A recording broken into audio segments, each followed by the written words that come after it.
My deep vein thrombosis was discovered by chance because I was on the way to the gym.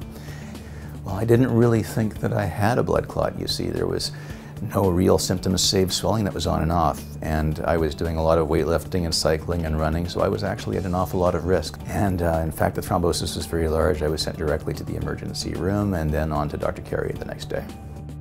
So a lot of things can cause venous thrombosis, but one of the most frequent reasons why someone might have a venous thrombosis is underlying cancer. When patients were first diagnosed with a blood clot, we had 7 days to try to approach them about maybe that they have also an underlying cancer, which you can see it's stressful, right? You just have a new diagnosis of venous blood clot. It can be life-threatening. Now your doctor's, starting to talk about the big C word or cancer word, and all of a sudden patients get very anxious.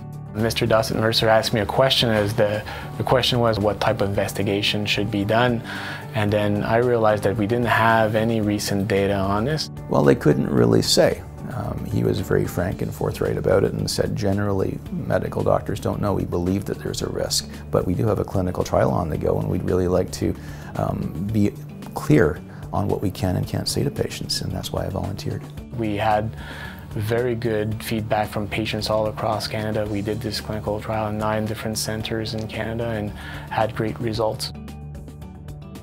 We found that the risk of occult cancer is so small that by screening everybody with unprovoked clots with a CT scan, we're probably inducing more cancers than finding more. Now when I see my patients, I no longer talk about cancer in my first encounter with them. I reassure them. I say, I'll make sure with your family doctor that you're up to speed with age and gender specific screening. I do basic blood work. I do a chest x-ray if they're smoking, but I no longer do intensive screening unless they have specific symptoms. The SOAM trial was selected as one of the top 12 New England Journal paper of the year, so hopefully that will change practice not only in Ontario, Canada, but around the world as well. We have estimated that we're saving the healthcare system about $50 million just by a scan. The doctors and nurses at the Ottawa Hospital have been absolutely fantastic from the first to the last. The amazing thing about Dr. Carrier, and he's quite unique, is that immediately there was this incredible connection. When I met him, time slowed down.